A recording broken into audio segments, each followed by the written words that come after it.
Olá a todos, sejam bem-vindos ao Tudo sobre Futebol Americano, hoje para falar sobre o Pro Day dos jovens quarterbacks.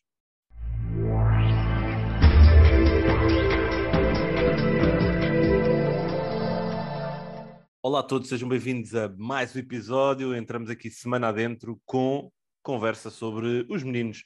Está a chegar à altura, estamos aqui a cerca de 30 dias mais ou menos do draft da NFL e, para quem não sabe, fica a saber, basicamente existem dois drafts. É o draft dos jogadores e o draft dos quarterbacks. E os quarterbacks acabam por atrair sempre muita conversa, muitos rumores, muito interesse, e este ano não é diferente. O ano passado, em particular, vimos Zach Wilson a subir nos boards das equipas todas, sendo o segundo jogador escolhido, o segundo quarterback também do draft, muito também em parte pelo aquilo que fez no Pro Day dele, onde deixou todos de boca aberta a babarem-se com alguns passos incríveis. Este ano temos alguns quarterbacks que já estão a fazer igualmente alguns scouts, alguns treinadores salivarem, porque têm feito um excelente trabalho também ao longo desta off-season em se mostrarem e em se revelarem como potenciais prospects para o futuro. O Pedro Fernandes junta-se a mim para falar um bocadinho sobre este tópico. E Pedro, como dizia, alguns quarterbacks já estão aqui a colocarem-se em bom sentido para darem dores de cabeça no próximo dia 28 de abril de 2022. Sim, porque os Pro Days são uma boa oportunidade, mais a nível, às vezes, até mediático, mas um nível de ter a oportunidade de ver os treinadores e os GMs e quem toma as decisões, de ver efetivamente ali a poucos metros de um quarterback o que é que ele pode fazer a nível de movimentações, a nível de como é que a bola sai da mão do quarterback, a velocidade com que sai, a mobilidade que ele tem, apesar de estar sem shoulder, sem capacete, sem pressão, sem isso tudo, mas dá para ver o talento puro de um quarterback a nível, por exemplo, de movimentação do braço, do ângulo que ele faz de atirar a bola, e por isso muitas vezes os quarterbacks, e agora cada vez mais, aproveitam para então ter 3 ou 4 passos daqueles wow throws, daqueles passos que são uma delícia, e houve vários que conseguiram fazê-lo. Vamos ver como é que isso mexe com o draft. Como tu disseste, há 2 drafts diferentes. Já estive mais longe de pensar que pode haver um quarterback no top 10. Neste momento até acredito claramente que vai haver um. Apesar de a nível de talento, e volto a dizer, continuam um bocadinho atrás dos do ano passado e mesmo do modo geral com o resto das posições neste draft estão um bocadinho atrás. Sim, sem dúvida. Eu acho que há aqui algumas nuances, como tu dizias, no momento de avaliar agora os quarterbacks para os próximos, aliás, nas próximas semanas, e até haver aqui uma decisão final.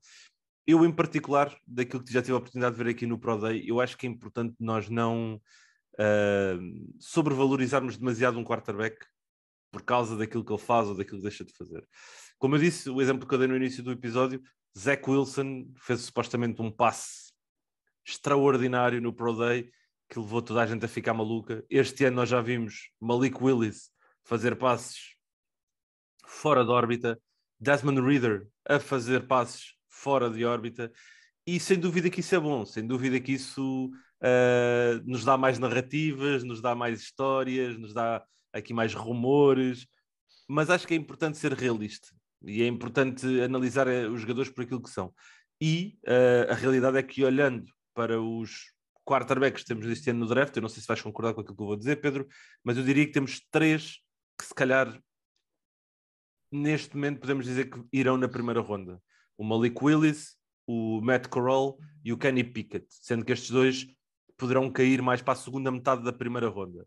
O Desmond Ridder é visto como uma possível grande surpresa, quem sabe, para entrar ali no final da primeira ronda. Mas eu não vejo equipas tão desesperadas este ano por um quarterback como se calhar noutros anos, atendendo ainda para mais que no próximo ano vamos ter um bom ano de quarterbacks, não é? Com CJ Stroud e Bryce Young a serem aqui cabeças de cartaz. Mas se tu tivesses que neste momento adivinhar com base naquilo que temos visto até o momento, com base nos Pro Days, quantos quarterbacks é que tu achas que vamos ver escolhidos na primeira ronda do draft? Eu acho que vamos ver pelo menos 3 no meio disto tudo. Sou capaz de ver Kenny Pickett e Malik Willis a serem escolhidos relativamente alto, eu até diria pelo menos um deles dentro do top 10, porque depois é muito diferente. O Malik Willis tem mais talento, mas não está pronto para jogar agora. Por outro lado, o Kenny Pickett é o jogador mais preparado para jogar agora. Ou o quarterback mais preparado para jogar agora. Por isso pode variar muito do que as equipas quiserem.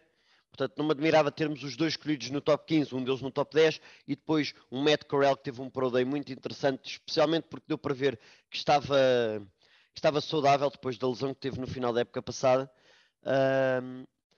Não me admirava o Matt Corral. O Desmond Ridder, pelo que se tem ouvido por aí, a nível de entrevistas, tem sido das melhores deste draft, não só quarterbacks, mas deste draft, de modo geral, tem sido dos melhores a conseguir falar com as equipas, a expor as suas ideias, os problemas que tem, whatever que seja. Está a conseguir interagir muito bem com as equipas e isso pode-lhe também subir alguns pontos no draft, mas acredito nos 3. Só se alguém. Depois temos a questão do quinto ano de opção que existe na NFL a nível de contratos de rookie de primeira ronda. E isso pode puxar alguma equipa a tentar saltar para os 30, 31, 32 para tentar ganhar esse quinto ano de contrato. Lamar Jackson foi escolhido na 32ª por causa disso. Se não me engano, o Bridgewater também os Vikings subiram para depois ter a quinta ronda, a quinto ano de extensão. O Derek Carr, se não me engano, também foi assim. Portanto, é importante para as equipas poder ter este quinto ano. Por isso é possível que vejamos estes quarterbacks no início, sim, mas depois o Desmond Ridder, o Matt Corral ainda não saiu, o Sam Howell também a aparecer no final da primeira ronda. Por isso acho que vai ser um draft interessante porque a posição assim o obriga, mas não vão ser todos os anos como no ano passado, em que no top 15 tivemos 5 quarterbacks, está bem? Só para deixar aqui. Sim, também acho que isso não vai acontecer. Eu continuo a achar, e já estou nesta narrativa e vou segui-la, que Malik Willis vai para Detroit, na número 2, acho que não vai passar daí. E depois vejo algumas equipas com potencial para se chegarem à frente. Acho que outra dinâmica que acrescenta também bastante interesse e bastante possibilidade disto acontecer é termos muitas equipas com muitas escolhas nas primeiras 15, 16. Temos os Jets com duas, os Giants com duas, os Eagles com duas. Por isso, Sim.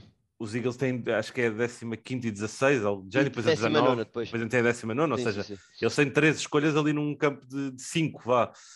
Por isso eu acho que isso vai adicionar aqui muitas movimentações. Acho que este draft vai ser muito interessante por causa dessas movimentações que nós vamos ver tipicamente mais na primeira metade do draft.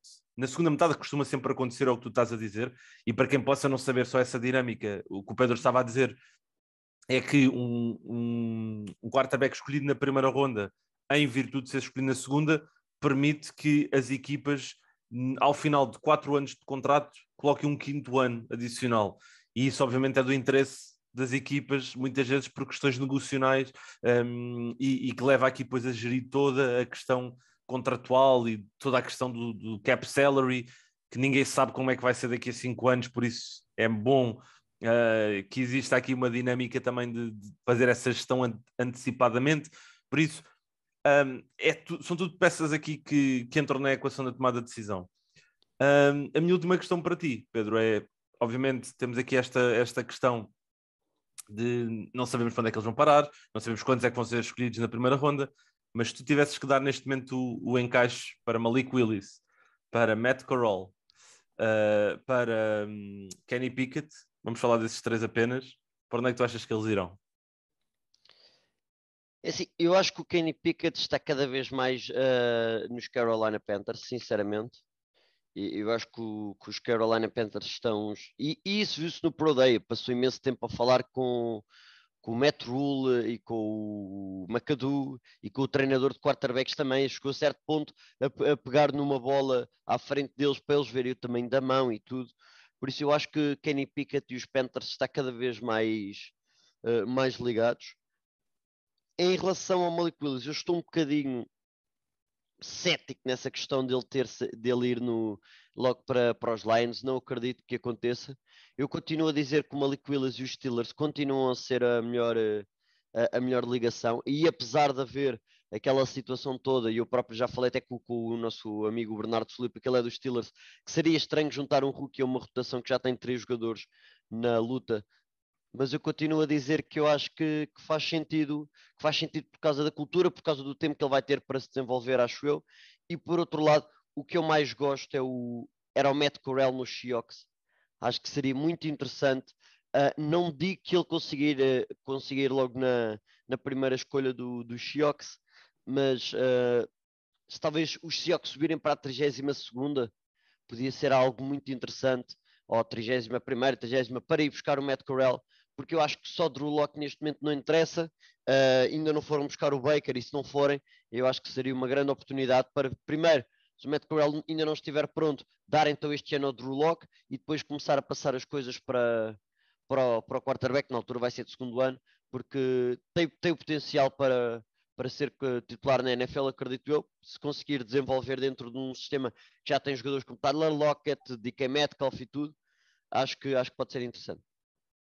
Vamos então aguardar para ver para onde é que vão acabar estes meninos, estes jovens prodígios, e agradecer a todos aqui uma vez mais pela vossa presença, pela vossa constante participação também na nossa hashtag NFL11, já sabem, fica sempre também aqui o convite. E nós voltamos amanhã com mais conteúdo, com mais tudo sobre o futebol americano, mais NFL. Até lá, despeço-me com um grande abraço e até breve.